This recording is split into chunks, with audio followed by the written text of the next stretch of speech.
Yesterday was my birthday. I turned 40 friggin' years old yesterday, and I feel pretty good. Physically, mentally, emotionally. Despite being under quarantine, I actually had a really, really fantastic birthday.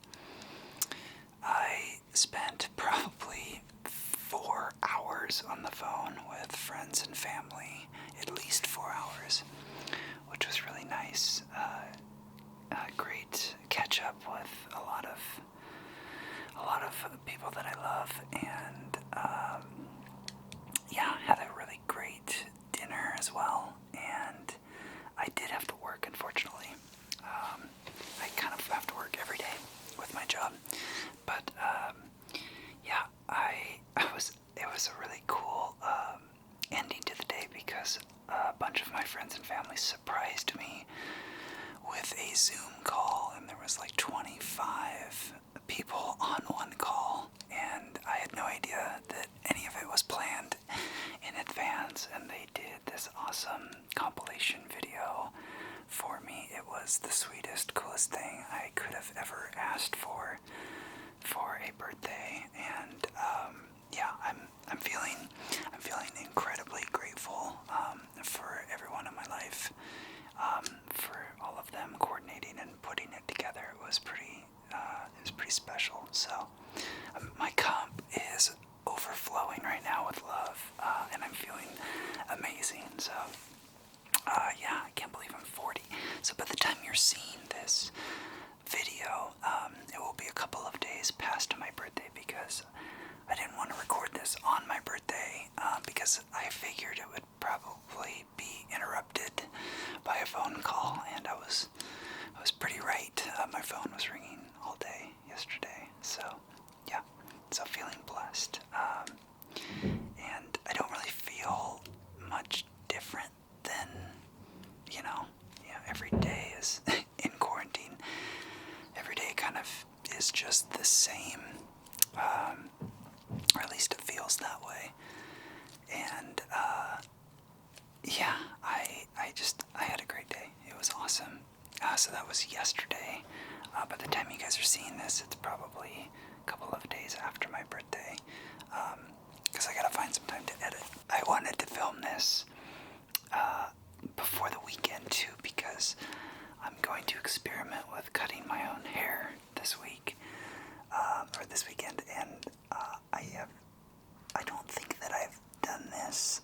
I don't think I've cut my own hair since like 2005, 2006, something like that. So this could be a disaster. So I wanted to get one more video in, and in case it goes terribly wrong, I might do some no-talking videos or something until my hair grows back. I don't want to butcher it. I'm gonna watch. My plan is to watch some YouTube videos on how to cut your own hair, and I have a few mirrors, like portable mirrors, in my bathroom. So I'll give that a go. I'm kind of scared, but I'll take it. My plan is to take it slow, and I have a beard trimmer that I was gonna use, so I can at least do a full,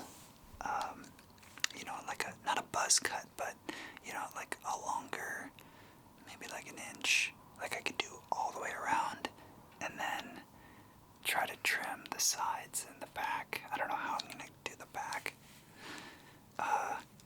We'll see. I might end up with a mohawk or something. I don't know. But yeah, my hair's getting long. I'm sure you guys are running into the same problem. I kind of wanted to rock it, and see how long I could get it. I used to have long hair. Twice when I was in high school, I grew my hair out to down below my chin. And my hair was straight back then, completely straight. And actually what happened is when my hair grew out, I did started to do this Mary Tyler Moore thing, where when it was down about here, I could just like comb it back, and it like straight brown hair, it just kind of flowed back. But as it got longer, like down to my chin, it started to flow down and out, and I couldn't keep it under control to save my life, and so I ended up cutting it and then growing it back and then cutting it again, and I've never had it longer than like an inch or two ever since then. I think this might be the longest my hair has been since for probably like 15 years, something like that. So wish me luck. If you don't see any videos from me next week with my face showing, then you'll know why. I might get the courage to post a picture of it if I screw it up on my Instagram or something. So if you don't follow me on Instagram, come find me. There's a link in the description below. Actually, I think all of my videos have a link in the description. So come follow me on Instagram. I don't post on Instagram that much. I have several accounts that I manage in addition to, Oracle ASMR. I'm also, have my personal account, and then a couple of side accounts that have nothing to do with ASMR or my personal life. So while I'm on Instagram a lot, I don't post a lot. But how are you guys? How was your week? How are your quarantine days going? Are you surviving? Are you struggling? I wanted to talk about a couple of things today. Quarantine and coronavirus being one of them. And then I also wanted to talk about, some of you have asked about my skincare routine, of all things. And I thought it was kind of interesting. I've seen a couple of questions about my skincare routine, and I've honestly never given it that much thought. But since you have now asked, I have given it more thought, and I thought that I would at least visit that topic really quick, just to hopefully answer some of your questions about it. And I realized that there's actually more than just a simple, here's what I use. There's more of a backstory, I guess is what I'm trying to say. So I want to talk about those two things. So as far as coronavirus goes and quarantine and kind of, the only thing that's in the news, it seems like these days, there's a growing divide that's happening, at least in the United States right now, that I'm sure a lot of you are aware of, which is this argument of reopening the economy and quarantining, shelter in place, social distancing. Essentially what's happening, for those of you that aren't paying attention, and I don't mean that way, not paying attention, that are not following the news and what's going on. Believe me, I would love to not pay attention, because I only feel bad after I read the news. I don't read the news and feel great these days, so that's unfortunate.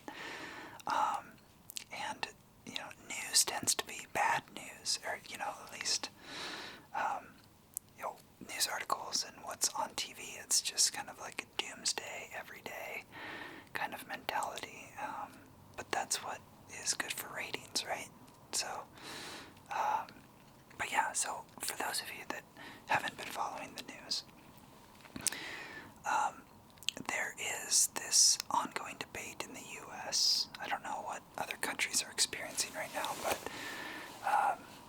in the U.S. there are some people that believe that staying at home and sheltering in place and keeping the economy mostly shut down, with the exception of essential workers and businesses, there is a side that is advocating to keep it that way until we have more resources, more testing, more knowledge about the virus, how it spreads, how it behaves, things like that.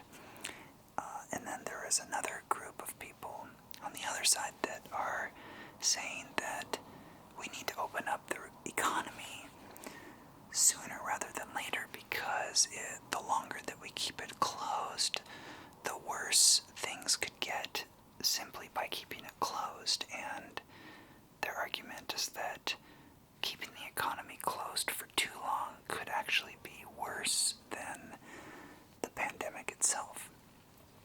And so there are arguments on both sides. I'm not here to express my opinion, but what I wanted to do is briefly talk about it and just offer some of my thoughts on the situation. And you can take these thoughts and do with them what you will. But my hope is that maybe I can give you something to think about, I guess. So before I get into it, the summer before I get into it, the sun shines down in my bedroom. I'm recording this in my bedroom, and it provides awesome light because it lights up this big picturesque window and hits the shades just right and provides amazing light. Unfortunately, it's blinding and it makes my bedroom hot, but for filming it works amazing. So if you see me sweating and squinting, that's why. And my neighbors are I think they're wrestling a grizzly bear downstairs or something in my living room. So this was the quietest place in my apartment this afternoon. So that's why I jump back and forth between my living room and my bedroom when I film these. It's just whatever works, whatever's the quietest. So anyways, coronavirus. Most doctors and scientists, epidemiologists, and when I say scientists, I mean epidemiologists and infectious disease experts, are advocating for the economy to stay mostly closed and only allowing essential businesses to remain open. And this is something that they've been advocating for since the beginning of the pandemic, which I believe was technically March 23rd, something like that. And their argument is that if we can flatten the curve, I'm sure you've all heard that, then we can minimize the number of deaths, slow the rate of spreading, and buy us some time to come up with ways in which we can still operate, we can still have essential businesses stay open, and we can buy us time to come up with a vaccine and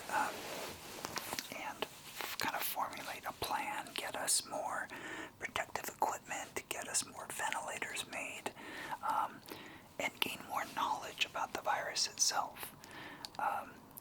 This has happened incredibly quickly.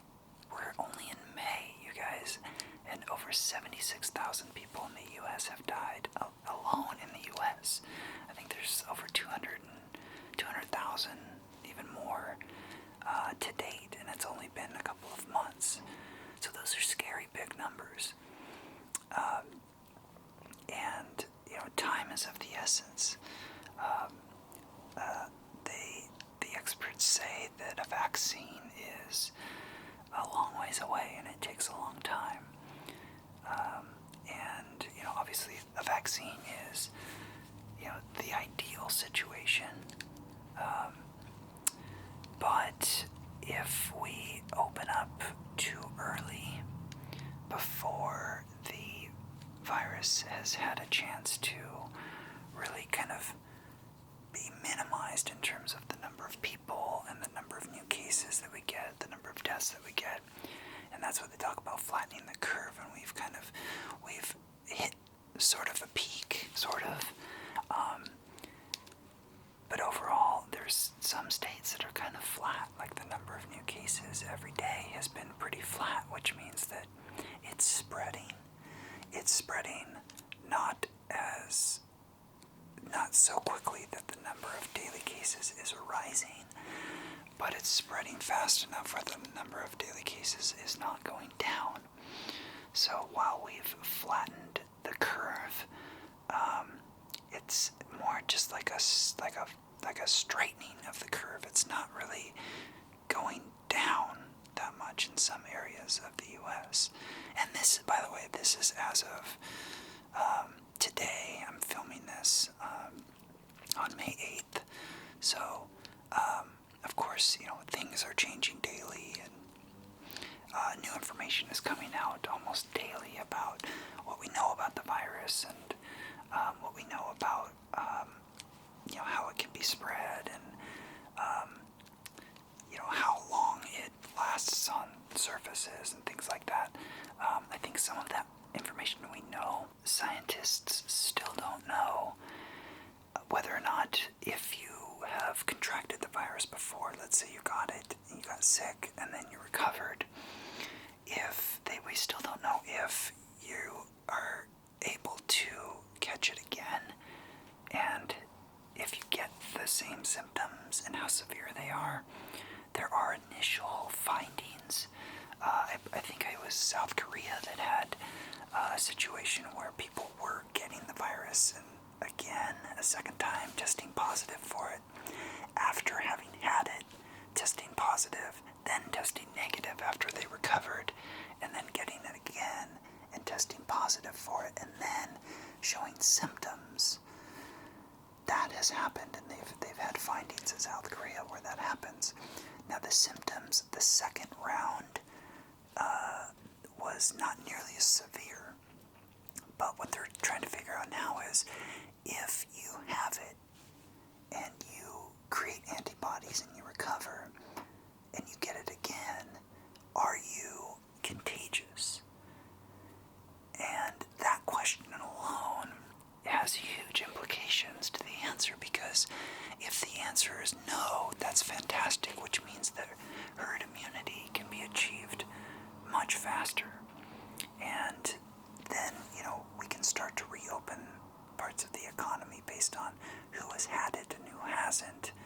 And, of course, there would have to be some sort of contact tracing, as well as, millions and millions of tests, right? That's one thing that the U.S. is struggling right now with, is we just don't have a lot of tests. I think today, as of today, May 8th, I think something like only 2% of the entire population has been tested so far. We need a lot more than that. We need millions of tests administered every day. And, I expect us to have to be tested on a regular basis at some point. Who knows? I don't know. I'm not a doctor. That would be my guess, but again, I'm not a doctor. I'm not going to give any medical advice here. This is just my theory and my thoughts on this. So yeah, if the implications are the opposite, like if you can get sick again and you are contagious again, that means that, having had it doesn't mean you're safe from A, getting sick again, and most importantly, B, spreading it around to other people. So herd immunity would be incredibly difficult, given that, because the beauty about herd immunity is that if you have enough people that have it, a lot of the people that you come in contact with can't get it again, which means that if you have it and you're contagious, all the people that have already had it won't catch it. So that means that there's a good possibility that all the people that you come in contact with in a day any given day won't catch it, which means that we can kind of go back to our normal way of life, which would be great, and that's what we want. The challenge really lies in the fact that people want to go back to normal, right? I don't think that there's anybody that doesn't want to get back to some sense of normalcy. But that is a bit of a slippery slope. And the reason I say that is because when you think about something that you want in your life, and let's say you have a belief in something about the way that the world should work, like wanting the economy to be open. That leaves us as humans, as fundamentally irrational beings that we are, that leaves us susceptible to having confirmation bias. And what confirmation bias is essentially, if you are Republican or you're Democrat, you typically read Republican or Democratic news sources based on whatever party you associate yourself with. And let's say if you're Democrat, if you watch Democratic news sources, that news source is only going to confirm beliefs that you already have. And that is essentially what confirmation bias is. You seek out information that confirms an already held belief. So if you believe that the pandemic is a hoax, you are going to seek out news articles that confirm your belief that the coronavirus is a hoax. If you believe it to be totally real, and you believe it to be as deadly as the doctors and the scientists and epidemiologists say it is, then that's what you will believe. If you believe that the earth is flat, you will seek out news sources and information that confirms your already held beliefs. That is confirmation bias. The danger with that when it comes to the coronavirus is that because so many of us want the economy to reopen, we tend to agree with anyone that makes an argument to open the economy, whatever that argument might be, even if that argument contradicts what the health experts, what the World Health Organization, what the CDC, what scientists and doctors are saying. We will tend to ignore their warnings in favor of an idea or belief that contradicts that, because the idea that contradicts those scientists is deep down what we want to happen, which is the economy reopening and us getting back to a sense of normal life, or at least life as we knew it 4 or 5 months ago. So, I urge and recommend all of you to be mindful of the information that you're absorbing out there. I'm not going to tell you who to listen to or what to believe. That is totally up to you. But I just wanted to take a few moments to kind of point that out, that there's a lot of information, a lot of opinions swirling around out there. And, it seems like everyone's an expert right now. And that can be a scary thing. So I will say what I'm doing. I'm listening to my sister, who is a doctor. She's a medical doctor. And I'm listening to the recommendations of scientists and experts in infectious diseases. If they recommend staying home, then I'm going to stay home. If they say that the economy should open up, then I support that. I'm a believer in science, and that's just how I roll. But again, I urge all of you to make up your own damn minds, okay?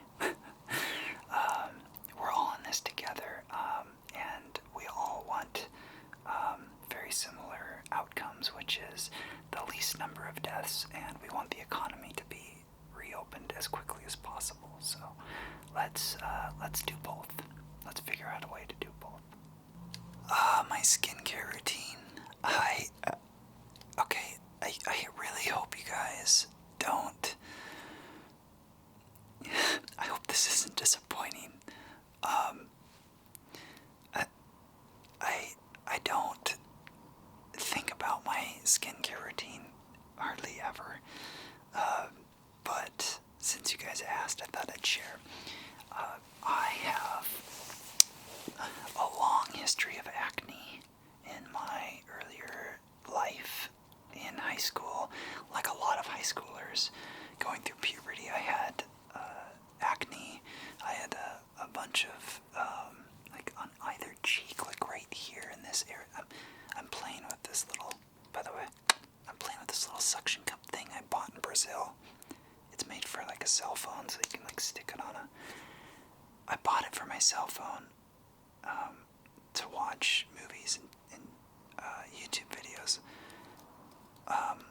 while I ate, but I ended up it's become the most addictive like fidget toy on my desk. So I've been carrying this around with me everywhere I go. I don't know why, but it was like $1. It was one of those last minute purchases at the counter at checkout, and I just love this thing.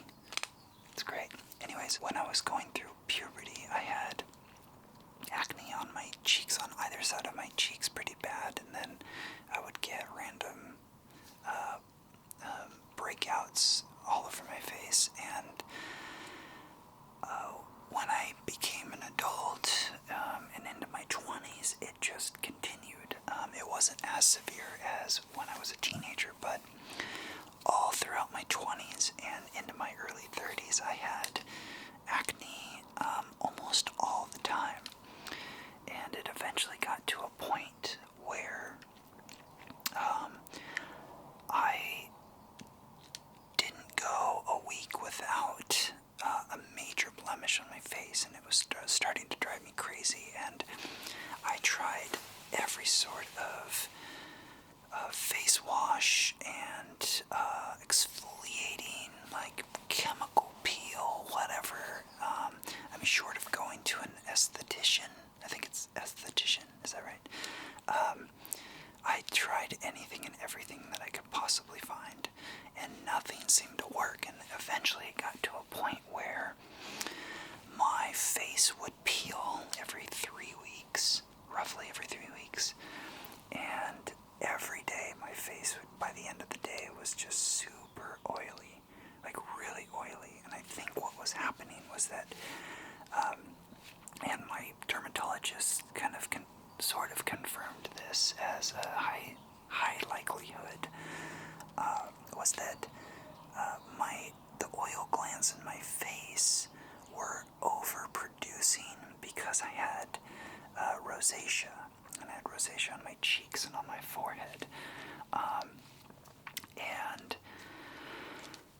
because my glands were overproducing oil, it would clog up my pores, and then I would break out because of it. And I tried anything and everything, including changing my diet. And I would cut out gluten for a while, and then I cut out dairy for a while, then I cut out alcohol for a while, and then I cut out meat for a while, and nothing seemed to work. And then I ended up taking, and I'm not going to advocate for this, but I ended up taking Accutane, and it was administered through my dermatologist, and I did that for 6 months, and by the time it was done, the rosacea was gone, and my acne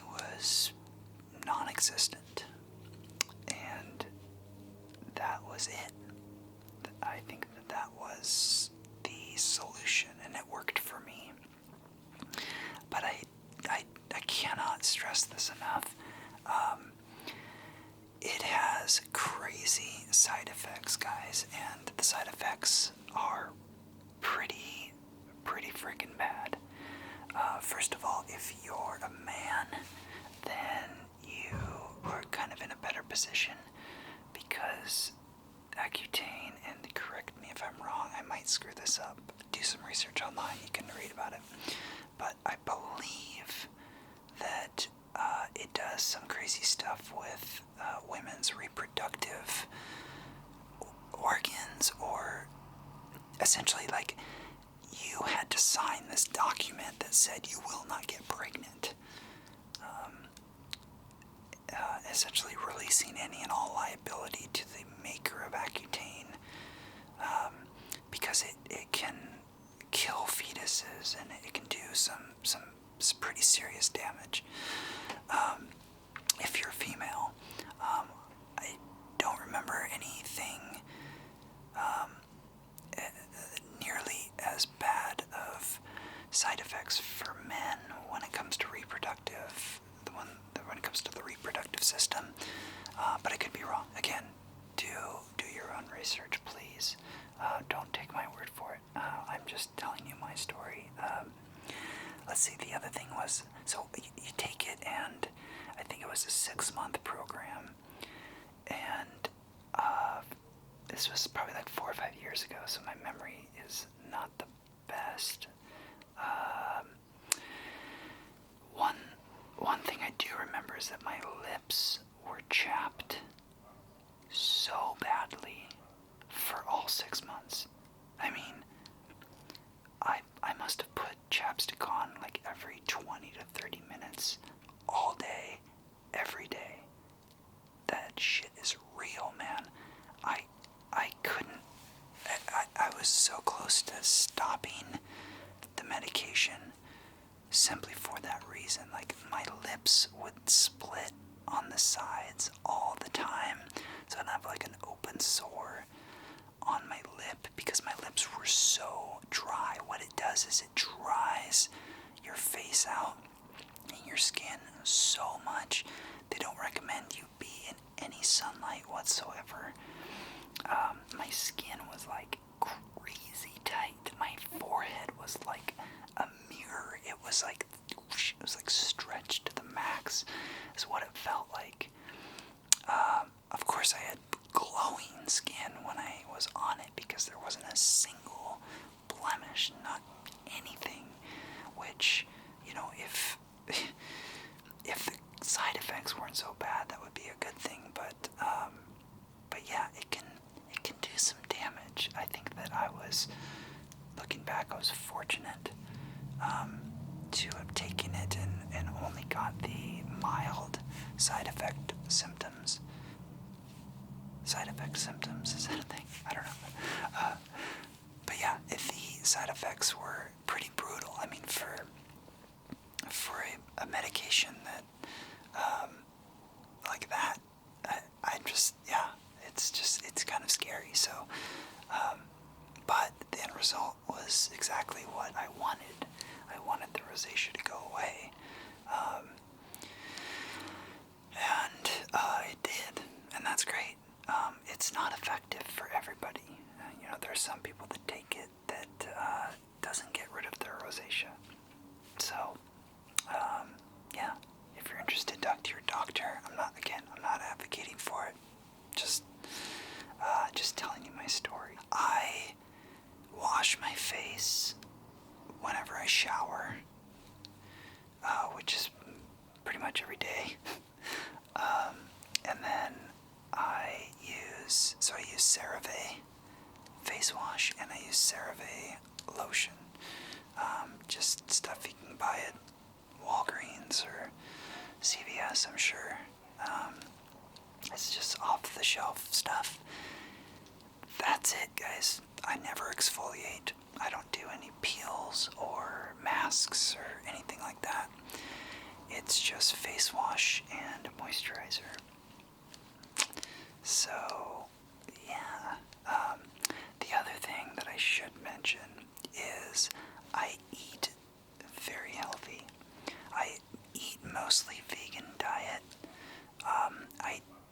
shy away from cheese if I'm offered. I don't shy away from meat if I'm offered.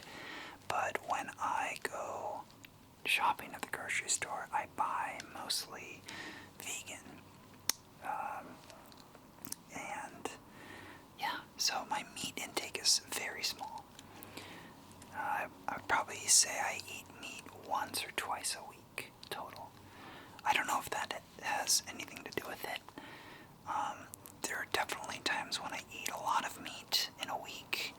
If I'm traveling or on vacation, I don't pay any attention to my diet, really. I just kind of eat what I want. But when I'm at home, I definitely choose to eat healthy. And yeah, that may contribute. I don't know. I don't think that it hurts. If you're interested in changing up your skincare routine, one thing that I do say is that I firmly believe in that old adage that we are what we eat. I really, really honestly believe that, especially as I've gotten older, now that I'm an old man. While I do pay attention much more so to what I eat than I used to when I was younger.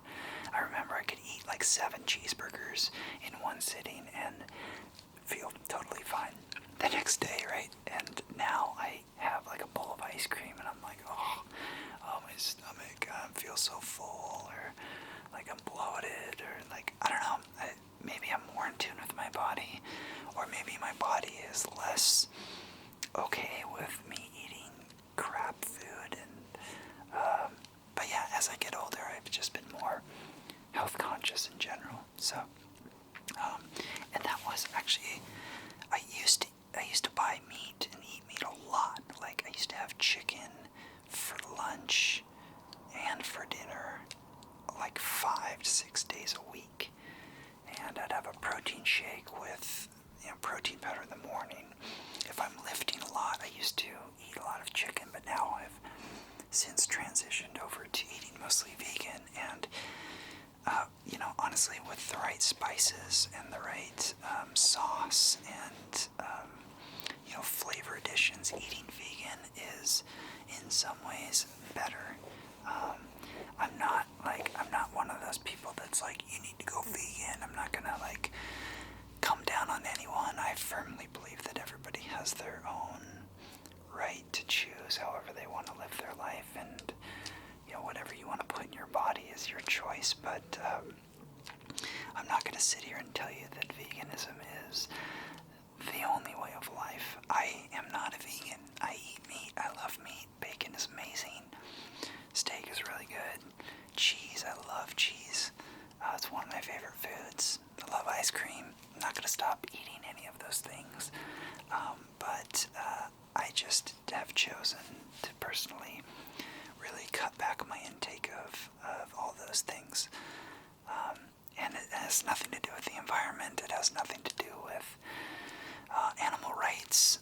It is strictly just like how it makes me feel and the health implications for myself. And of course the benefits that come along with that of being environmentally friendly and being more advantageous for animal rights. That's just a positive side effect of that personal choice. So yeah, the transition was only going from eating meat every day to eating a couple times a week was actually very, very easy. I just found a bunch. Actually, the rice video that I made was super helpful because now I had this 50-pound bag of rice, and I found that if I just roast some vegetables and put it on a bed of rice with a little bit of spice, that rhymes. That's nice. It's an amazing dish. Like, I love vegetables anyways. I eat vegetables every day. I eat healthy every day, practically, mostly. I didn't yesterday because it was my birthday. I got a free pass some days, right? Yeah. It was very easy to do.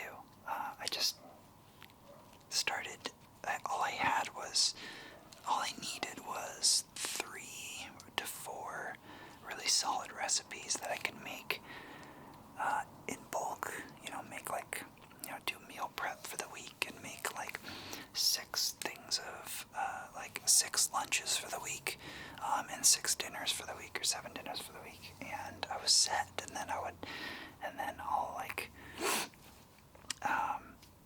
kind of go into like breakfast, lunch, and dinner is like totally set for me for the week. And sometimes what I'll do is I'll make like 3 or 4 different batches of food and kind of mix it up, so I'm not eating the same food for lunch every week. I'm constantly